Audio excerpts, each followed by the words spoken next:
Pushpa 2 the rice ప్రపంచవ్యాప్తంగా 12,000 థియేటర్లలో విడుదలై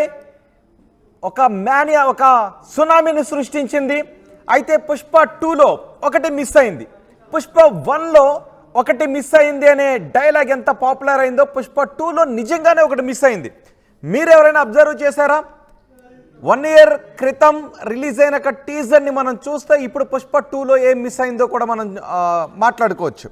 అలాగే పుష్ప 2 రిలీజ్ అయిన తర్వాత ఆ సినిమాలో ఒక డైలాగ్ ఉంటుంది, ఫాద్ ఫజిల్ రీసౌండ్ వస్తుంది పుష్ప అని మనసులో తలుచుకుంటే రీసౌండ్ వస్తుంది అని అంటాడు కదా. ఇప్పుడు బయట ఎక్కడికి వెళ్ళినా పుష్ప పుష్ప పుష్ప అంటూ రీసౌండ్ వస్తుంది ప్రపంచవ్యాప్తంగా. 80 దేశాల్లో 12,000 థియేటర్లో పుష్ప రిలీజ్ అయింది. మరి పుష్ప గురించి ఎవరెవరు ఏమనుకుంటున్నారు? నేను కూడా రాత్రి పుష్ప సినిమాకి వెళ్ళాను. ఒక రేంజ్లో ఉంది పుష్ప సినిమా. పుష్ప సునామీని సృష్టించింది. మా కొలీగ్ అనేంద్ర కూడా సినిమా చూశాడు. ఇప్పటికే చాలా రివ్యూస్ వస్తూ ఉన్నాయి. సో అనేంద్ర ఏమనుకుంటున్నాడు, అనేంద్రకి సినిమా ఎలా నచ్చింది, నేనేమనుకుంటున్నాను కూడా మీకు చెప్తాను. అలాగే పుష్ప సినిమా చూసిన మీరు కూడా ఏమనుకుంటున్నారు, మీ అభిప్రాయాన్ని కామెంట్ బాక్స్లో తెలియచేయండి. మీరు చెప్పిన అభిప్రాయాన్ని కూడా నేను ఇక్కడ రివ్యూస్లో తీసుకుంటాను, వాటి గురించి కూడా మాట్లాడతాను. సో పుష్ప గురించి మాట్లాడుకుందాం. ఇప్పుడు పుష్ప ఇప్పటి వరకు ఉన్న రికార్డులను బద్దలగొట్టింది అని ఎక్స్పెక్టేషన్స్ వస్తున్నాయి. ఇంకా పుష్ప Day 1 కలెక్షన్స్ ఎంతో పూర్తిగా రావాల్సి ఉంటుంది. సో అవి వచ్చిన తర్వాత ఇప్పటివరకు ఉన్న రికార్డ్స్ అన్నీ తుడిచిపెట్టుకుపోతాయని, అండ్ పుష్ప 3 కూడా ఉంది అని ఒక ట్విస్ట్ ఇచ్చారు. సో పుష్ప 3 కూడా మనం త్వరలో చూడబోతున్నాం. మరి పుష్ప 2లో మిస్ అయింది ఏంటి, ఇవన్నీ కూడా మనం మాట్లాడుకుందాం. అనేంద్ర, ఎలా ఉంది సినిమా? నాకైతే సూపర్, చాలా బాగా నచ్చింది, బాగా ఎంజాయ్ చేశాను నేను. నీకు ఎలా అనిపించింది? ఎస్, అంటే మూవీ ఏదైతే ఎక్స్పెక్ట్ చేసి వెళ్ళామో ముందు నుంచి హైప్ ఇస్తూ ఉన్నారు. జాతర ఎపిసోడ్ అని చెప్పేసి, జాతర ఎపిసోడ్కి మించి నేను క్లైమాక్స్ని చాలా ఎంజాయ్ చేశాను. నిజంగా సినిమా ఎందుకు చూడాలి అంటే అల్లు అర్జున్ కోసం డెఫినెట్గా చూడాలి. అల్లు అర్జున్ కోసం ఫ్యాన్సే చూడొచ్చు కదా అనుకోవచ్చు, బట్ కాదు, ప్రతి ఒక్క సినిమా అభిమాని డెఫినెట్గా చూడాలి. అల్లు అర్జున్ డెడికేషన్ నిజంగా జాతర సీన్ చూస్తున్నప్పుడు చాలా చాలా బాగా అనిపించింది. ఆయన డెడికేషన్, ఆ శారీలో ఆ ఫైట్ సీన్ అంతా చూస్తుంటే చాలా బాగా అనిపించింది. అండ్ ఇంకా ఒక్కొక్కసారి ఎక్కడైతే కొంచెం అల్లు అర్జున్ కనిపించడో, మళ్ళీ అక్కడ అల్లు అర్జున్ కనపడకపోతే బోరేమో అని అనిపించేలా ఉంది సినిమా. ఎక్కడైనా అల్లు అర్జున్ యాక్షన్ మాత్రం ఒక రేంజ్లో ఉంది దీనిలో. ఎస్, అంటే వన్ మ్యాన్ షోనే అని చెప్పుకోవచ్చు. మనకి పుష్పరాజ్ క్యారెక్టర్ తప్ప వేరే క్యారెక్టర్, మనకి ఏ క్యారెక్టర్ కూడా అంతగా మైండ్లోకి రాదు. వచ్చింది అంటే శ్రీవల్లి క్యారెక్టర్. సో వాళ్ళిద్దరు కెమిస్ట్రీ కూడా చాలా బాగా వర్కౌట్ అయింది. అంటే అంత పెద్దగా ఎదిగిన పుష్పరాజు తన వైఫ్ దగ్గర ఎంత తగ్గి ఉంటాడు, వైఫ్ మాట వింటే ఎలా ఉంటుంది. ఇదే మనకు ఒకటి గుర్తొస్తుంది, ఇంట్లో పిల్లి వీధిలో పులి గుర్తొస్తుంది. వీధిలో మాత్రం రెచ్చిపోతాడు, శత్రువుల మీద ఒక వైల్డ్ యానిమల్ ఒక లైన్లో విరుచుకుపడతాడు టైగర్లా. శ్రీవల్లి దగ్గర మాత్రం చాలా పిల్లిలానికి మనకు ఉంటాడు. ఎస్, అవును. అండ్ ఇంకంటే పుష్ప ఫస్ట్ రిలీజ్ అయినప్పుడు కూడా ఇక్కడ చాలా మిక్స్డ్ టాక్ వచ్చింది పుష్ప పార్ట్ 1కి, కానీ అది నార్త్లో మాత్రం సూపర్ హిట్ అయింది. సో ప్రజెంట్ చూసుకుంటే ఇక్కడ కూడా కొంచెం మిక్స్డ్ టాక్ కొంతమంది వద్ద వినిపిస్తుంది. బికాజ్ ఆఫ్ డ్యూరేషన్, టైం అనేది కొంచెం ఎక్కువగా ఉంది. అంత టైం కొంచెం ల్యాగ్ అనిపించింది అక్కడక్కడ అనే కామెంట్స్ కూడా కొన్ని వినిపిస్తున్నప్పుడు. అవును, మధ్యలో నువ్వు అన్నట్టు కొంచెం 1-2 చోట్ల ల్యాగ్ అనిపించిన, సినిమా చూసి బయటకు వచ్చేటప్పటికి మాత్రం ఆ ల్యాగ్ అన్ని మర్చిపోయాం. పుష్ప 3 ఎలా ఉంటుందనే థింక్ నాకైతే అనిపించింది. మరి నీకు ఎలా అనిపించింది? అంటే మనం ఫస్ట్ పార్ట్ చూసుకుంటే ఒక కూలీగా వచ్చిన పుష్ప సిండికేట్కి నాయకుడు ఎట్లా అయ్యాడు అనేది ఆ ప్రపంచంలో అదంతా కూడా చాలా బాగా చూపించారు. తర్వాత అక్కడి నుంచి ఇప్పుడు పుష్ప 2లో ఇంటర్నేషనల్గా, అంటే మనం ట్రైలర్ చూస్తేనే అర్థమైంది, ఇంటర్నేషనల్గా తన మార్కెట్ని డెవలప్ చేసుకుంటాడు, ఇంటర్నేషనల్గా ఎదుగుతాడు అని చెప్పేసి. ఆ ఇంటర్నేషనల్గా ఎలా ఎదుగుతాడు, తన సరుకుని ఇంటర్నేషనల్గా ఎలా తీసుకెళ్తాడు అనేది స్టోరీ చూపించబోతున్నారు అనేది మనకు అర్థమైంది. అండ్ ఇంకొకటి వన్ మోర్ థింగ్ ఏంటంటే, మనకి ఫస్ట్ పార్ట్ చూసినప్పుడు షికావత్ ఫహద్ ఫాజిల్ క్యారెక్టర్ ఏదైతే ఉందో జస్ట్ దాన్ని లాస్ట్లో ఒక 10 to 15 minutes మాత్రమే చూపిస్తారు. ఆ క్యారెక్టర్కి మనకి కొంచెం, అంటే ఫహద్ ఫాజిల్ క్యారెక్టర్ ఎందుకు లాస్ట్లోనే కొంచెమే ఉంది కదా అనిపించింది. ఈ క్యారెక్టర్కి సంబంధించి మనకి పుష్ప 2లో చాలా సూపర్గా ఉంటుంది. డెఫినెట్గా వీళ్ళిద్దరి మధ్య వారే ఉంటుంది అని మనం అనుకుంటాం. కరెక్ట్. సినిమాలో కొంతవరకు అది ఉంటుంది, బట్ నేను ఫహద్ ఫాజిల్ క్యారెక్టర్లో కొంచెం నాకు అసంతృప్తి అనిపించింది. అవును, నాకు కూడా కొంచెం అసంతృప్తి, అంత ఎలివేషన్ లేదేమో అని అనిపించింది కదా. ఎస్. అండ్ ఇంకా ఫస్ట్ పుష్ప 2కి సంబంధించి రిలీజ్ చేసిన ఫస్ట్ ఒక గ్లిమ్స్ ఒకటి ఉంటుంది, పుష్పరాజ్ కనిపించట్లేదు. అదే దాని గురించి మనం మాట్లాడుకోవాలి. అదే ఇక్కడ ఒకటి మిస్ అయింది అని చెప్తున్నాం కదా పుష్పరాజు, దాన్ని మనం కూడా సస్పెన్స్లో పెడదాం. కనిపించట్లేదు అన్న దాని గురించి మనం మాట్లాడుకుందాం. ఒక్కటి సస్పెన్స్లో పెడుతున్నాం మీకు. సో మిగిలిన సినిమా గురించి అంతా మనం ఓకే. అండ్ ఇంకంటే నాకు అర్థం కాంది, ఫస్ట్ నాకు ఇంట్రడక్షన్ సీన్ చాలా బాగా నచ్చింది, బట్ ఆ సీన్ ఎందుకు పెట్టారో నాకు అర్థం కాలేదు. ఎస్, మీకు అర్థమైందా? నాకు కూడా అర్థం కాలేదు నిజానికి. సినిమా ఓపెన్ చేసిన తర్వాత ఇన్ని రోజుల నుంచి తిండి తిప్పులు లేకుండా లోపల ఎలా ఉన్నాడు అని అంటారు, అవన్నీ బయటకు వస్తాయి. ఒక పెద్ద బిగ్ ఫైట్ ఉంటుంది, పడిపోతాడు. కట్ చేస్తే ఫ్లాష్ బ్యాక్ గుర్తొస్తుంది, చిన్న పిల్లాడు బంతిని తీయమన్నది. డ్రీమ్లోంచి కళ వచ్చింది, ఒక సరువులకు పడి లేస్తాడు. ఆ సీన్ ఎందుకు పెట్టాడు నాకు కూడా అర్థం కాలేదు. ఎందుకు పెట్టినట్టు అంటే అసలు నాకు అదే ఇంట్రడక్షన్ సీన్ బాగుంది, బట్ ఇంట్రడక్షన్ సీన్ని అంటే మనం ఎక్స్పెక్ట్ చేయం, ఓకే ఎందుకు ఇలా అనేది. 3కి ఏమైనా కనెక్ట్ అయి ఉంటుందా అది, లేకపోతే నిజంగానే కళ? నాకు అదే అనిపించింది. అంటే ఇంటర్నేషనల్ లెవెల్లో తన సరుకుని తీసుకెళ్లే ప్రయత్నాలు జరుగుతున్నాయి కదా, అందులో జరిగిందే తనకి ఒకసారి రిమైండ్ చేసుకున్నాడా ఏంటి అనేది నాకు అనిపించింది. నిజంగా పుష్ప 3కి సంబంధించి కూడా లాస్ట్లో లీడ్ ఇచ్చారు, మరి దానికి సంబంధించింది ఉంటుందా ఏమో అనేది చూడాలి. ఇప్పుడు లీడ్ ఇచ్చాడు కాబట్టి మనం ఇక్కడ రివీల్ చేద్దాం దాన్ని. పుష్ప 2లో ఒకటి మిస్ అయింది. పుష్ప 1లో ఫహద్ ఫాజిల్, అల్లు అర్జున్ ఇద్దరు మాట్లాడుకునేటప్పుడు ఒకటి మిస్ అయింది అంటాడు డబ్బులు ఇచ్చేటప్పుడు. సో అక్కడ ఏం మిస్ అయింది అనేది ఏంటంటే గౌరవం అనేది మనం చూసాం, సార్ అనేది మిస్ అయింది. మరి పుష్ప 2లో ఒకటి మిస్ అయింది, అదేంటి అంటే ఇంతకు ముందు అనేంద్ర కొంచెం చెప్పి వదిలేశాడు. మనం 1 year బ్యాక్ రిలీజ్ అయిన ఒక టీజర్లో పుష్ప గురించి మొత్తం పోలీసులు అంతా వెతుకుతూ ఉంటుంటారు, శేషాచలం అడవుల్లో వెతుకుతారు. పుష్ప టీషర్ట్ దొరుకుతుంది, అందులో పుష్ప టీషర్ట్లో 8 బుల్లెట్లు వెళ్ళాయే అని వాళ్ళు కనుగొంటారు, కానీ పుష్ప ఎక్కడ కనిపించాడు. ఆ తర్వాత అందరూ టీవీ చూస్తుంటుంటారు. టీవీ చూస్తూ ఉంటే ఒక ట్రాప్ కెమెరాలో, ఫారెస్ట్లో ఏర్పాటు చేసిన ఒక ట్రాప్ కెమెరాలో పులి ఉంటుంది, కొంచెం వెనక్కి వెళుతుంది. ముందుకు వెళ్ళిన ఒక వ్యక్తి ఇలా తిరిగి చూస్తాడు, అతనే పుష్పరాజ్. సో అందరూ పుష్పరాజ్ అని అనుకుంటూ ఉంటుంటారు. బ్రేకింగ్ న్యూస్ టీవీలో. సో పుష్ప బతికే ఉన్నాడు. మళ్ళీ పుష్ప కోసం సర్చింగ్ మొదలవుతూ ఉంటుంది. అప్పుడు ఒక డైలాగ్ ఉంది, గుర్తుందా మీకు? ఒకసారి ఆ డైలాగ్ని మీరు కామెంట్ బాక్స్లో రాయండి, గుర్తుందా? మీరు రాస్తూ ఉండండి, నేను కూడా చెప్తున్నాను. అడవిలో ఏదైనా జంతువు 2 అడుగులు వెనక్కి వేసింది అంటే అక్కడ పులి వచ్చింది అని అర్థం. అదే పులే 2 అడుగులు వేసింది అంటే అక్కడ పుష్ప వచ్చాడని అర్థం అంటూ డైలాగ్తో అది ముగుస్తుంది. ఇది మనం సెకండ్ పార్ట్లో ఉందని అనుకుంటాం. ఈ టీజర్లో ఉన్నది ఏది కూడా సెకండ్ పార్ట్లో లేదు. అంటే ఇది ఆ టీజర్లో ఉన్నదంతా కూడా సెకండ్ పార్ట్లో మిస్ అయింది. అది పార్ట్ 3లో ఉండబోతుంది. మరి పుష్ప 2లో ఎండింగ్లో మనకి సస్పెన్స్ ఏమైంది అని దాని గురించి కూడా మాట్లాడుకోబోతున్నాం. పుష్పని ఆ బ్లాస్ట్లో ఏమన్నా అయ్యాడా, పోలీసు కాల్పుల్లో ఏమయ్యాడా, ఇదంతా కూడా మనకి ఇప్పుడు సస్పెన్స్. అనేంద్రతో మాట్లాడుకుందాం. అనేంద్ర, ఇది నిజానికి ఇంతకు ముందు కూడా చెప్పబోతుంది, ఇదంతా పుష్ప 2లో మిస్ అయింది, అంటే పార్ట్ 3లో ఉండబోతుంది అది. ఎస్, అంటే ఇక్కడ మనం ఒకటి అబ్జర్వ్ చేస్తే పుష్ప 1లో లాస్ట్ 10 to 15 minutesలో ఒక క్యారెక్టర్ని ఇంట్రడ్యూస్ చేశారు, ఫహద్ ఫాజిల్ది షెకావత్ క్యారెక్టర్. అక్కడ నుంచి పుష్ప 2 స్టార్ట్ అయింది. పుష్ప 2లో వాళ్ళిద్దరి మధ్య ఎటువంటిది జరిగింది, సీన్స్ అనేవి ఎలా జరిగినాయి అనేది 2లో కంటిన్యూ అయింది. అండ్ ఇంకా ఫ్యామిలీ ఎమోషన్స్, ఇంకా అనుకోని విలన్స్ కొంతమంది ఇదంతా యాడ్ అయ్యారు. కొన్ని సీన్స్ మనం ఎక్స్పెక్ట్ చేయని సీన్స్ కూడా ఉన్నాయి. అలాగే పుష్ప 2 ఎండింగ్లో కూడా ఒక క్యారెక్టర్ బ్యాక్ షాట్ ఒకటి చూపించారు. సో పుష్ప 3 ఉండబోతుంది అని కూడా మనకి లీడ్ ఇచ్చారు. ఆ క్యారెక్టర్ అనేది కూడా ఒక స్టార్ హీరో చేయబోతున్నారు అనేది సోషల్ మీడియా అంతా కూడా చర్చ నడుస్తుంది. ఆ హీరో విజయ్ దేవరకొండ చేస్తున్నారు అనేది కొంతమంది డౌట్స్ ఉన్నాయి. సో డెఫినెట్గా ఆ కట్అవుట్ కూడా చూసిన తర్వాత డెఫినెట్గా విజయ్ దేవరకొండే మేబీ అయ్యుండొచ్చేమో అనేది కూడా ఒకటి నడుస్తుంది. అక్కడ నుంచి పుష్ప 3 మల్టీ స్టారర్ ఇంకొంచెం బిగ్గర్గా ప్లాన్ చేస్తున్నారేమో సుకుమార్ అనే ఒక క్యూరియాసిటీ అయితే దాంతో వచ్చింది. ఇంకా మనం పుష్ప 2 గురించి మాట్లాడుకుంటే మీకంటే చాలా బాగా మీరు ఫీల్ అయిన సీన్, పుష్పతో కంపేర్ చేస్తే ఎక్స్పెక్టేషన్స్తో వెళ్ళుంటారు కదా, మీరు అన్ఎక్స్పెక్టెడ్గా అనిపించిన సీన్, చాలా రియాక్ట్ అయింది ఏముంది? అంటే అన్ఎక్స్పెక్టెడ్గానే కాదు, సినిమా అంతా నాకు బాగా నచ్చింది ఏంటి అంటే గంగమ్మ జాతర ఫైట్ ఒకటి.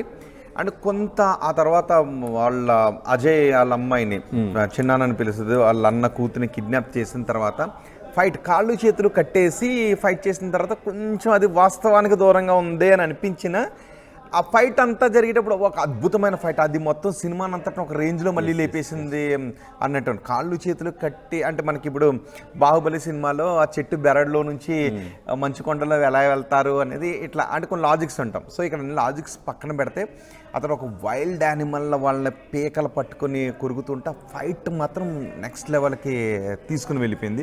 సో సినిమా అంతా కూడా చాలా ఎంజాయ్ చేస్తూ వచ్చాం.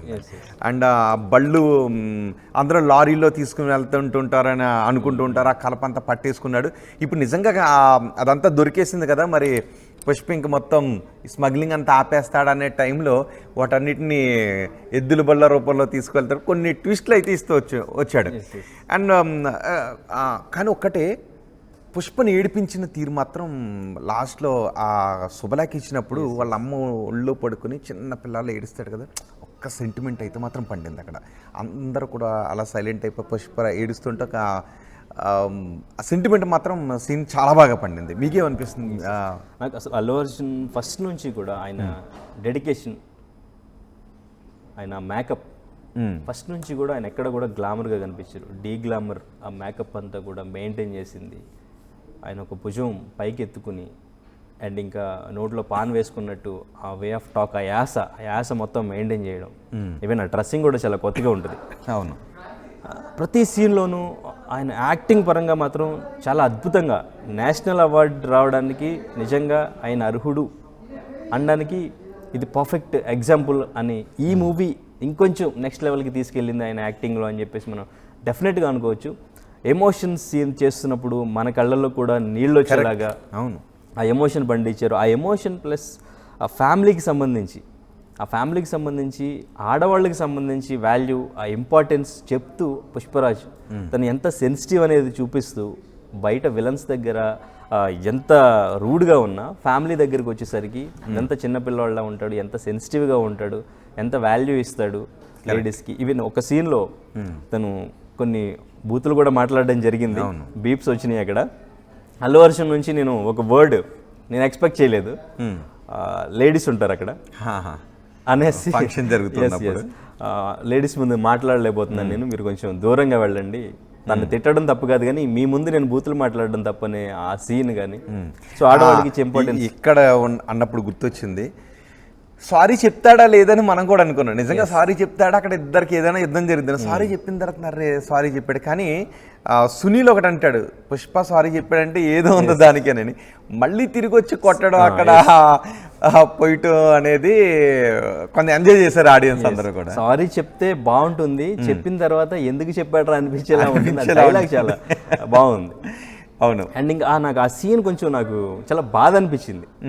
సారీ చెప్పిన తర్వాత వచ్చిన సీన్, ఎందుకు ఆయన క్యారెక్టర్ని ఇలా చేస్తున్నారు అని నాకు ఎందుకో కొంచెం ఆ క్యారెక్టర్కి న్యాయం జరగట్లేదు అనిపించింది.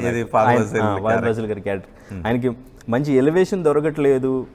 ఆయన విలన్ అంటే ఒక హీరోని స్ట్రాంగ్గా ఎదుర్కొని ఆయనకు ఒక మంచి ఎలివేషన్ సీన్ ఎందుకు పడట్లేదు. నిజంగా ఆయన చాలా గ్రేట్ అనిపించింది ఈ క్యారెక్టర్ యాక్సెప్ట్ చేయడానికి. ఫస్ట్ చేసినప్పుడు కూడా ఆయనకి పెద్ద ఇంపార్టెన్స్ ఏం అనిపించలేదు, దానికి సంబంధించి ఆయనకి పెద్ద నేమ్ కానీ ఏం కానీ రాలేదు. బట్ ఈ మూవీలో ఆయన క్యారెక్టర్ చూసుకుంటే చాలా చాలా చాలా చాలా ఆయన down to earth person, character కోసం ఏమైనా చేస్తారు అనేది ఫహద్ ఫాసిల్ గారికి నాకు చాలా బాగా అనిపించింది. అండ్ ఇంకా తన ఇమేజ్ని పక్కన పెట్టి ఓన్లీ ఆ క్యారెక్టర్లో ఇమిడిపోతాడు అనటానికి ఫహద్ ఫాసిల్. అండ్ ఇంకొకటి, ఈ సినిమాలో అంతా కూడా మనం పుష్ప స్మగ్లర్, కానీ సెకండ్ పార్ట్లో సగం సినిమా అంతా ఎందుకు స్మగ్లింగ్ చేశాడు దీన్ని ఒక 2000 టన్నులు అని అనుకుంటే ఒక రామాయణ కథ మనకి గుర్తొస్తుంది. అంటే అఫ్కోర్స్ స్మగ్లింగ్తో నేను పోల్చుతున్నానని ఎవరో ఏమనుకోవద్దు, కానీ లైన్ గురించి చెప్తున్నాను. రామాయణంలో రాముణ్ణి అడవికి పంపించమని కైకేయి అడగడం వల్ల మొత్తం ఇదంతా కూడా జరుగుద్ది. ఇక్కడ ఏం జరిగింది, శ్రీవల్లి సీఎంతో ఫోటో కావాలని అడగటం వల్ల 2000 టన్నులు పంపించాలని అనుకుంటాడు. సో భార్య కోరిక తీర్చడానికి 2000 టన్నులు తీసుకొస్తాడు. దాంతో ఇద్దరికి ఫైట్, అక్కడ వేరే కలపను పట్టుకుంటాడు. ఇప్పుడు ఫహద్ ఫాసిల్ చనిపోయినట్ట ఏమైనట్టు అని అది కూడా ఒకటి సస్పెన్స్. సో భార్య ముఖ్యమంత్రితో ఫోటో దిగమంది కదనే కోరిక తీర్చడం కోసం ముఖ్యమంత్రిని మార్చేస్తాడు అక్కడ. ఎస్. సో దాన్ని బేస్ చేసుకుని ఎక్కువ ఇదంతా కూడా కథ నడిచింది. 2000 టన్నులు 5000 కోట్ల రూపాయలు కావాలని ఆ డబ్బులు పంపించడం, మళ్ళీ రాజకీయాలకు ముడిపెట్టడం, అది ఎలా అనిపించింది? అంటే ఫస్ట్ ఆ సీన్ అంతా చూస్తున్నప్పుడు అదంతా కలెక్ట్ చేయడం, రీసెంట్లు అంతా కలెక్ట్ చేయడం అంతా బాగుంది. కానీ ఒక చిన్న మాట కోసం ఇంత చేయడం అది లాజిక్కేనా, యాక్సెప్ట్ చేస్తారా అని కొంచెం చిన్న డౌట్ వచ్చింది. బట్ అది స్క్రీన్ మీద చూస్తున్నప్పుడు అవి చేసిన విధానం, ఈవెన్ ఫహద్ ఫాజిల్ క్యారెక్టర్ షెకావత్కి దొరకకుండా దాన్ని ఎలా స్మగ్లింగ్ చేస్తున్నారు, ఎలా పంపించారు, దాంట్లో ఎలా సక్సెస్ అయ్యాడు పుష్పరాజ్ అనేది చూపించిన విధానం బాగుంది. బట్ ఫైనల్లీ ఇదంతా ఎందుకు చేశాడు అంటే జస్ట్ ఒక చిన్న మాట కోసం. కానీ తను బిఫోర్ స్టార్ట్ చేసింది ఆ మాట కోసం కాదు. తను ఎదగాలనుకున్నాడు, తను ఒక రారాజు అవ్వాలనుకున్నాడు ఈ స్మగ్లింగ్లో, అయ్యాడు. బట్ ఇక్కడికి వచ్చిన తర్వాత తన ఫ్యామిలీ ఏదైతే కోరుకుంటారో దానికోసం ఎంతకైనా తెగిస్తాడు, ఎంతవరకైనా వెళ్తాడు అనేది ప్రూవ్ చేసుకుంటూ వచ్చి దాన్ని బట్టి అనిపిస్తుంది పార్ట్ 3లో ర్యాంపేజ్ అన్నాడు, విధ్వంసం. అంటే మనం అనుకున్నది ఏది కూడా ఆ టీజర్లో చూపించింది ఏది కూడా పార్ట్ 2లో లేదు. పార్ట్ 2 అంతా మనల్ని అలా ఉంచేశాడు అంతే. దానిలో ఆ పుష్ప 1 నుంచి పార్ట్ 2 చూడటానికి మనల్ని క్యారీ చేసుకొచ్చి దాన్ని అలా ఉంచి ఒక నిజంగానే ఒక విధ్వంసం పార్ట్ 3లో ఉండబోతోంది. అంటే పార్ట్ 3లో బ్లాస్ట్ తర్వాత ఏం జరిగింది తెలీదు. అండ్ మనం అనుకున్న అడవులో తిరగటం, పుష్పని పోలీసులు కాల్చి, ఇప్పుడు పుష్ప అక్కడ నుంచి ఎలా బయటపడ్డాడు, పుష్ప మీద మరి పోలీసులు ఎందుకు కాల్పులు జరిపారు అనేది మళ్ళీ ఇదంతా కూడా ఒక సస్పెన్స్. అంటే నిజంగానే పార్ట్ 3లో ఒక విధ్వంసం ఉండబోతుంది, స్క్రీన్ పైన ఒక విధ్వంసాన్ని చూడబోతున్నాం. అండ్ ఇంకంటే మనం పుష్పతో కంపేర్ చేసుకుంటే పుష్పలో సునీల్ అండ్ ఇంకా అనసూయ క్యారెక్టర్స్ కొంచెం ఇంపార్టెన్స్ ఎక్కువ ఉంది. అది కొంచెం ఇంట్రడక్షన్ లాగా అనిపించినా కానీ పుష్ప 2లో వాళ్ళకి పర్ఫార్మెన్స్ చేయడానికి ఎక్కువ స్కోప్ ఉంటుంది, వాళ్ళ క్యారెక్టర్ ఇంకా చాలా బాగుండొచ్చు అని నేనైతే ఎక్స్పెక్ట్ చేశాను. బట్ అక్కడ అంత స్కోప్ లేదు. అనసూయకి కొంచెం అక్కడక్కడ డైలాగ్స్ చెప్పే స్కోప్ ఉన్నా కానీ సునీల్కి అయితే మంగళం సీన్ క్యారెక్టర్ని పూర్తిగా ఒక పక్కన పెట్టేసి అలా ఉంచినట్టే అనిపించింది. సో మొత్తం కూడా ఈవెన్ ఫహద్ ఫాజిల్ అండ్ ఇంకా తర్వాత రావు రమేష్ క్యారెక్టర్ తను సీఎం చేయడం మీద దీని మీద ఎక్కువగా దృష్టి పెట్టారు. సెకండ్ హాఫ్కి వచ్చేసరికి మొత్తం కూడా అక్కడితో తన స్మగ్లింగ్కి సంబంధించిన స్టోరీ మొత్తం కట్ అయిపోయింది. సెకండ్ హాఫ్కి వచ్చేసరికి మొత్తం ఫ్యామిలీ ఎమోషన్ మీదే కాన్సన్ట్రేట్ చేశారు. ఆ ఫ్యామిలీ ఎమోషన్లో వచ్చిన సీన్స్, తన ఏడ్చిన సీన్ కానీ, జాతర సీన్ కానీ, క్లైమాక్స్ సీన్ కానీ, ఫ్యామిలీ కోసం చేసిన ప్రతి సీను, ఈవెన్ అజయ్ లాస్ట్లో ఇంటికి వచ్చి మాట్లాడే కొన్ని మాటలు కానీ అవి చాలా చాలా ఎమోషనల్గా అనిపించింది. ఎమోషనల్గానే ఉన్నాయి. ఇంటి పేరు వచ్చేసింది, శుభలేఖలు అచ్చు కూడా వేపిస్తాడు. అండ్ పాప కావాలనుకుంటున్నాను ఎందుకు అని అంటే డైలాగ్ తను ప్రెగ్నెంట్ అని తెలిసిన తర్వాత వెంటనే కనిపించాడు పుష్పరాజ్. తర్వాత చూస్తే ఆ గెటప్లో కనిపిస్తుంది. ఎందుకు ఇది అన్నెసరీగా కావాలని బజ్ క్రియేట్ చేయడానికి ఇలా చేస్తే బాగుంటుంది, గెటప్ వేస్తే బాగుంటుంది, కొంచెం ఆ గెటప్లో యాక్టింగ్ చేయొచ్చు, యాక్టింగ్ కొంచెం స్కోప్ ఉంటుంది కాబట్టి ఆ గెటప్ వేసారా, ఎందుకు అన్నెసరీ ఏమో అనిపించింది. బట్ దానికి తర్వాత పర్ఫెక్ట్ రీజన్ చెప్పిన తర్వాత నాకు ఓకే. కానీ మనం టీజర్లో చూసినప్పుడు ఆ గెటప్ని ఏదేదో ఊహించుకున్నాం మనం. దీనికోసం అనుకుంచుకోలేదు, శత్రువుని చంపడానికి ఒకవేళ అమ్మవారు వేషంలో వచ్చాడా ఏంటి అనేది. కానీ దాన్ని మళ్ళీ అక్కడ విలన్ని కిడ్నాప్ జరిగినప్పుడు అక్కడ మళ్ళీ వాళ్ళు అదే వేషం వేసి అక్కడ ఒక రేంజ్లో తీసుకువెళ్ళాడు మళ్ళీ దాన్ని. ఫస్ట్ ట్రైలర్ చూసినప్పుడు అందరూ ట్రైలర్ని డీకోడ్ చేసింది ఏంటంటే ఆ ఎర్రచందనం మీద ఒక శవం కాలుతుంది, అది ఎవరిది, పుష్పరాజుదా లేకపోతే శ్రీవల్లిదా, వాళ్ళ మదర్దా, లేదంటే క్యాషవాదా అనేది డీకోడ్ చేస్తూ వచ్చారు. అది నేను చాలామంది అందులో ఆర్టిస్టులని కొంతమందిని ఇంటర్వ్యూ చేసినప్పుడు అడిగినప్పుడు కూడా మీరు ఎక్స్పెక్ట్ చేయరు ఆ క్యారెక్టర్ని అని చెప్పారు. సో ఆ క్యారెక్టర్ మనం ఎక్స్పెక్ట్ చేయనట్టే అక్కడ ఒక క్యారెక్టర్ అయితే కనిపించింది. అదొకటి. ఇంకా అరగుండుతో వచ్చే ఆ క్యారెక్టర్, ఈ క్యారెక్టర్ ఎక్కడి నుంచి వచ్చింది, కరెక్ట్, తారక్ పొన్నప్ప ఆ క్యారెక్టర్ చేశారు. ఆ క్యారెక్టర్ ఎక్కడి నుంచి వచ్చింది, అసలు తను కూడా ఇంచుమించుగా అదే గెటప్లో ఎందుకు వచ్చాడు, అక్కడ ఏం జరిగింది జాతర ఎపిసోడ్లో అనేది ఒక క్యూరియాసిటీ ఉండింది. చూసిన తర్వాత నిజంగా నాకు విలనిజంలో తారక్ పొన్నప్ప ఆ క్యారెక్టర్ చేయడం పర్ఫెక్ట్. అసలు ఆయన ఉన్న 2 సీన్స్, జాతర అండ్ ఇంకా క్లైమాక్స్, తన వల్లే ఆ 2 సీన్స్ వచ్చినాయి. ఆ 2 సీన్స్ నాకు చాలా విలన్ నవ్వటం కూడా ఒక రకంగా ఉంటుంది, అది నిజమే, ఒక పీక్స్లో ఉంది అది. కానీ మళ్ళీ అంటే మంచి క్యారెక్టర్ ఇచ్చినా క్లోజ్ చేసేసారు ఆ క్యారెక్టర్. అండ్ ఇంకా సుకుమార్ రైటింగ్స్ అంటే అందరికీ కూడా ఒక మ్యాజిక్ ఉంటుంది. ప్రతి సీన్లోనూ ఆయన ఒక మ్యాజిక్ క్రియేట్ చేస్తారు. ఆయన థాట్ ప్రాసెస్తో ఆయన స్క్రీన్ ప్లే చాలా డిఫరెంట్గా ఉంటుంది అని అందరూ కూడా ఎక్స్పెక్ట్ చేస్తుంటారు. ఇందులో కూడా మ్యాక్సిమం అటువంటివి కొన్ని ట్రిక్స్ యూజ్ చేశారు స్మగ్లింగ్ చేయడానికి. కానీ అక్కడక్కడ కొన్ని సీన్స్ చూసినప్పుడు ఆయన మార్క్ కొంచెం మిస్ అవుతుంది ఫస్ట్ హాఫ్లో అనే కామెంట్స్ కూడా వినిపిస్తున్నాయి. ఆ లెక్కలు, క్యాలిక్యులేషన్స్ అవన్నీ ఎక్కడో మిస్ అవుతున్నాయి అనిపించింది. అంటే కేవలం ఇవన్నీ మళ్ళీ పార్ట్ 3లో పెట్టడం కోసం అక్కడ ఏదో ఉండబోతుంది. అందుకే ఇదంతా కొంత ఫ్యామిలీ డ్రామా చుట్టూ, భార్య కోరిక దగ్గర నుంచి ఇదంతా దాని చుట్టూనే ఎక్కువగా తిప్పుతూ వచ్చారు. అంటే ఏదేం జరిగినా పుష్పతో కంపేర్ చేస్తే పుష్ప 2 ఓన్లీ అల్లు అర్జున్ కోసమే ఈ స్టోరీని ఆయన సెంట్రిక్గానే ప్రతి ఫ్రేమ్ ఆయన మీద ఉండేలాగే, ప్రతి ఫ్రేమ్లోనూ అల్లు అర్జున్ కనిపించేలాగా, అల్లు అర్జున్ నటన ప్రతి సీన్లోనూ కనిపించేలాగా సుకుమార్ డిజైన్ చేసినట్టు ఆ స్టోరీని ఇంకొంచెం గ్రాండియర్గా డిజైన్ చేసినట్టయితే మనకి ప్రతి ఫ్రేమ్లోనూ కనిపిస్తుంది. వన్ మ్యాన్ షో అని డెఫినెట్గా చెప్పుకోవచ్చు. ఖచ్చితంగా. ఇక అదే పుష్ప మామూలు ఫైర్ కాదు, వైల్డ్ ఫైర్ ఇందులో చూపించింది. ఆ రకంగానే కూడా చూపించారు దీంట్లో. అండ్ ఇంకా డైలాగ్స్ విషయంలో కూడా పుష్పతో కంపేర్ చేస్తే అంతగా పేలిన డైలాగ్స్ పుష్ప 2లో ఎక్కడా కనిపించలేదు అనేది. అక్కడ ఓ రేంజ్ లో పేలిపోయాయి కాబట్టి మనం కంపేర్ చేసుకున్నప్పుడు అక్కడ ఆల్రెడీ పుష్ప అంటే ఫైర్ అన్నదానికి ఇక్కడ వైల్డ్ యాడ్ చేశారు. నేషనల్, ఇంటర్నేషనల్ అనేది ఇది ఒక డైలాగు. సో దానికున్న డైలాగ్స్ని ఇంకొంచెం యాడ్ చేస్తూ దీంట్లో డైలాగ్స్ ఉన్నాయి. కొంచెం కొత్తగా డైలాగ్స్ అయితే చెప్పుకోదగ్గ డైలాగ్స్ లేవు అనేది కూడా కొంతమంది క్రిటిక్స్ చెప్తున్న విషయం. అండ్ ఇంకా కలెక్షన్స్ కూడా చాలా ఎక్స్పెక్ట్ చేశారు.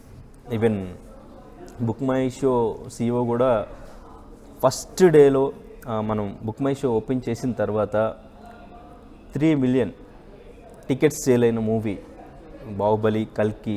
సో ఈ మూవీస్ అన్నింటినీ కూడా బ్రేక్ చేసింది అని CEO కూడా అనౌన్స్ చేయడం జరిగింది. సో దాన్ని బట్టి కలెక్షన్స్ కూడా చాలా ఎక్స్పెక్ట్ చేశారు. టికెట్ రేట్స్ కూడా పెంచిన తర్వాత ఫస్ట్ డే ఇప్పటికీ 250 crores అయితే కలెక్ట్ చేస్తుంది అని అందరి ఎక్స్పెక్టేషను. బట్ ఇప్పటి వరకు అయితే 41 crore వరకు కలెక్ట్ చేసింది అని అయితే మనకైతే సమాచారం అందుతుంది. సో చూడాలి 250 crores ఫ్యాన్స్ వసూల్లో రికార్డులన్నీ క్రాస్ చేసే అవకాశం ఉంటుందా, ఏమనిపిస్తుంది? డెఫినెట్గా ఎక్స్పెక్టేషన్స్ అట్లాగే ఉన్నాయి. అండ్ ఇంకా ఇప్పుడు టికెట్ రేట్స్ కూడా హైక్ ఉంది కాబట్టి అందరూ కూడా అంటే టోటల్ కలెక్షన్ చూసుకుంటే బాహుబలి రికార్డ్స్ బ్రేక్ చేస్తుంది అనేది అంతా కూడా అనుకుంటున్న విషయం. సో ఇప్పుడు డెఫినెట్గా ఫస్ట్ డే ఎక్స్పెక్ట్ చేసిన కలెక్షన్ వస్తే 250 crores అండ్ ఇంకా అబోవ్ వచ్చిన బాహుబలి కలెక్షన్ ఏదైతే ఉందో ఒక 1700 crores ఎంత ఉంది సంథింగ్. సో అదైతే డెఫినెట్గా బీట్ చేస్తుంది. 2000 crores వస్తుంది అనేది అందరి ఎక్స్పెక్టేషన్. మరి ఆ ఎక్స్పెక్టేషన్ రీచ్ అవుతాడా లేదా పుష్పరాజ్ చూడాలి డెఫినెట్గా మనం. కరెక్ట్. అండ్ మన సాంగ్స్ పుష్ప 1కి 2కి మనం సాంగ్స్ని ఎలా చూడాలి? ఎందుకంటే ఖచ్చితంగా ఒక సినిమా హిట్ అయినప్పుడు సీక్వెల్ వచ్చేటప్పుడు దాని నుంచి ఎక్స్పెక్టేషన్స్ ఓ రేంజ్లో ఉంటాయి. సో మనం ఐటమ్ సాంగ్ చూసుకున్నక్కడ ఊ అంటావా మామ, ఊ అంటావా అని ఒక రేంజ్లో ఊపేసింది. సో ఇక్కడ వచ్చేసరికి ఐటమ్ సాంగ్ అంత ఉందనిపించిందా, అంటే ఆ రేంజ్లో ఉందా? ఎస్, డెఫినెట్గా. ఆ సాంగ్ ఫస్ట్ కిసిక్ విన్నప్పుడు అది ఏంటి వర్డ్, మనకి కిసిక్ ఏంటి వర్డ్ అని అనుకున్నాం. మూవీ చూసిన తర్వాత ఆ వర్డ్కి ఎంత ఇంపార్టెన్స్ ఉంది, ఆ సాంగ్ అసలు ఎక్కడి నుంచి పుట్టింది, ఆ సాంగ్ ఎందుకు కిసిక్ అని స్టార్ట్ చేశారనేది మనకి ఫుల్ క్లారిటీ సాంగ్ స్టార్ట్ అవ్వ ముందు నుంచే మనకు ఒక 1 hour బిఫోర్ అనుకుంటా, మేబీ 2 hours బిఫోర్ నుంచే మనకి అది మైండ్లో కిసిక్ అనే వర్డ్ని స్టాంప్ చేస్తారు. సాంగ్ చూస్తే చాలా బాగా అనిపించింది నాకు. నిజంగా శ్రీలీల డాన్స్ అల్లు అర్జున్కి అనిపించలేదు. అందుకని ఆ క్యారెక్టర్కి తగ్గట్టు డాన్స్ చేయాలని అల్లు అర్జున్ డాన్స్ కొంచెం తగ్గించారు ఏమో, కానీ శ్రీలీల డాన్స్ అసలు చాలా చాలా బాగా చేసింది. అసలు తన పర్ఫార్మెన్స్ సూపర్. అసలు సాంగ్ చాలా ఎక్స్ట్రాడినరీ అనిపించింది. సాంగ్స్ అన్నీ కూడా డిఎస్పి డెఫినెట్గా వీళ్ళ కాంబినేషన్, అల్లు అర్జున్ సుకుమార్ కాంబినేషన్ అంటే డిఎస్పి మ్యూజిక్ డెఫినెట్గా సాంగ్స్ బాగుంటాయి. వీళ్ళకి మించి ఎవరు కూడా డిఎస్పి దగ్గర నుంచి అంత మంచి మ్యూజిక్ తీసుకోలేరు అనేది ఉంది. ఇప్పుడు రాజమౌళికి కీరవాణి ఎలాగో సుకుమార్కి డిఎస్పి అలా అనేది డెఫినెట్గా ఉంది. సో బిఫోర్ కొన్ని కామెంట్స్ కొంచెం వివాదాస్పదంగా అనిపించిన డిఎస్పీవి తర్వాత హైదరాబాద్లో జరిగిన ఈవెంట్లో చాలా నార్మల్గా మాట్లాడారు. ఈవెన్ క్రెడిట్స్ కూడా డిఎస్పీకే ఇచ్చారు మొత్తం మ్యాక్సిమం కూడా. సో బీజిఎం కొంచెం శామ్సియస్ది యూస్ చేశారు అనే టాక్ అయితే వినిపిస్తుంది. నేను ఆ క్రెడిట్స్లో శామ్సియస్ నేమ్ ఉందో లేదనేది నేను సరిగ్గా అబ్జర్వ్ చేయలేదు. ఇప్పుడు క్రెడిట్ మొత్తం దేవిశ్రీకే వెళ్తుందని డెఫినెట్గా అనుకోవచ్చు మ్యూజిక్ విషయంలో కూడా. ఓకే, ఫైనల్గా ఇందాక నన్ను అడిగినట్టే ఈ సినిమాలో ఒక్క సీన్ అద్భుతంగా అనిపించిన సీన్ ఏంటి మీకు? డెఫినెట్గా అసలు ఆలోచించకుండా నేనే కాదు ఎవరైనా చెప్పేది జాతర సీను, క్లైమాక్స్ సీన్. ఆ రెండు చూసిన తర్వాత ఇంకా మధ్యలో ల్యాగ్ ఉందా, ఏమన్నా సీన్స్ అనవసరంగా అనిపించిందా అనేది మన మైండ్లో ఏముండో ఒక హై మూమెంట్తో బయటకు వస్తాం అవి రెండు చూసిన తర్వాత. అల్లు అర్జున్ పర్ఫార్మెన్స్ మనం ఇప్పుడు వరకు చూడని పర్ఫార్మెన్స్, డెడికేషను డెఫినెట్గా ఆ రెండు సీన్స్లో కనిపిస్తుంది. నాకు తెలిసి ఏ హీరో చెయ్యరేమో అనిపించే అంతలాగా పర్ఫార్మెన్స్ ఉంది. సో కొన్ని సీన్స్ ఈవెన్ నాకు ఫహద్ ఫాజిల్ అండ్ ఇంకా పుష్పరాజ్ కొన్ని సైకిల్ చేసుకుంటారు సీన్, ఆ సీన్ ఎందుకు ఆ సీన్ అని కొన్ని ఎక్కువ కాన్వర్జేషన్ ఎక్కువ అవ్వడం వల్ల చాలామంది అభిప్రాయపడుతుంది కొంచెం ట్రిమ్ చేసి ఉంటే బాగుండు, 3 hours 20 minutes అంటే కొంచెం డ్యూరేషన్ ఎక్కువే అనేది, అందువల్ల కొంచెం ల్యాగ్ అనే మాట వినిపిస్తుంది. అదర్వైజ్ మొత్తంగా ఫ్యాన్స్కి ప్రేక్షకులకి ఎటువంటి ఫీస్ట్ ఇవ్వాలో సుకుమార్ నుంచి ఏదైతే ఎక్స్పెక్ట్ చేశారో, అల్లు అర్జున్ నుంచి ఏదైతే ఎక్స్పెక్ట్ చేశారో అదంతా కూడా మూవీలో ఎంజాయ్ చేస్తారు. డెఫినెట్గా అందరూ కూడా సినిమా చూడొచ్చు, ఫ్యామిలీతో వెళ్ళి చూడాలని నేనైతే అనుకుంటున్నాను డెఫినెట్గా. రైట్, ఇది పుష్ప 2కి సంబంధించి మా ఒపీనియన్. అండ్ మీ ఒపీనియన్ కూడా అక్కడ కమెంట్ బాక్స్లో తెలియచేయండి. పుష్ప 2 సినిమా చాలా బాగుంది, వెళ్ళొస్తే మాత్రం సినిమాని చాలా బాగా ఎంజాయ్ చేస్తారు. పుష్ప 2 సినిమా చూడకపోతే చాలా మిస్ అయ్యామనే అనుకుంటారు. సో పుష్ప 2 సినిమా చాలా బాగుంది. ఇక 3 ఎలా ఉండబోతుందనే క్యూరియాసిటీని మళ్ళీ ఇప్పటి నుంచే పెంచేసింది, ఎప్పుడు మళ్ళీ 3 వస్తుందని. కానీ మీకు ఇంకో విషయం చెప్తున్నాను, మా పుష్ప 3 ఆల్రెడీ షూట్ అయిపోయింది చాలా త్వరగానే. రైట్ అనేంద్ర, పుష్ప 2 ఆల్రెడీ రిలీజ్కి రెడీగానే ఉంది. అంటే షూటింగ్ చాలా తక్కువ పాటు ఒకవేళ షూట్ చేయాల్సి వస్తాయి, అది కూడా షూటింగ్ కంప్లీట్ అయిపోయిందనే తెలుస్తుంది. ఎందుకంటే ప్రోమోని కూడా 1 year బ్యాకే రిలీజ్ చేశారు, అది ఎక్కడా కూడా లేదు, అది పార్ట్ 3లో ఉండబోతుంది. సో వస్తున్న ఇన్ఫర్మేషన్ ప్రకారం పుష్ప 3 త్వరలోనే మన ముందు, ఇంత డిలే అయితే కాదు, చాలా త్వరగానే మన ముందుకు వచ్చే అవకాశం ఉంటుంది. సో ఆ సస్పెన్స్ త్వరగానే వీడిపోయే అవకాశం ఉంటుంది. మరి పుష్ప 4 కూడా తీస్తారా ఏంది, దీని ఒక సీరియస్గా తీస్తారు. నిజానికి పుష్పను ఒక బ్రాండ్గా మార్చేశారు ఆ సినిమా, దీన్ని ఒక బ్రాండ్, అవును పుష్ప అనేది ఇంటర్నేషనల్ ఒక పుష్ప బ్రాండ్ అయిపోయింది. అండ్ ఈ మేనరిజం కూడా ఇప్పుడు ఫుల్ ట్రెండింగ్లో ఉంది. ఈ రెండింటిని పుష్ప 2 సొంతం చేసుకుంది. పుష్ప 1, 2, 3 ఎలా ఉంటుందో మన కొన్ని రోజుల్లోనే, కొన్ని నెలల్లోనే మన ముందుకు రాబోతుంది. కానీ 2ను మాత్రం ఖచ్చితంగా సినిమా చూడండి, మీరు చాలా బాగా ఎంజాయ్ చేస్తారు. అండ్ మీ సినిమా చూసిన వాళ్ళైతే ఎలా ఉందో మీ అభిప్రాయాన్ని కమెంట్ బాక్స్లో తెలియజేయండి. ఆర్టీవీ యాప్ వార్తల్ని క్షణాల్లో చదివే అవకాశం ఉంటుంది. ఒక న్యూస్ పేపర్, ఒక టెలివిజన్ ఛానల్ మీ చేతుల్లో ఎప్పుడూ ఉంటాయి.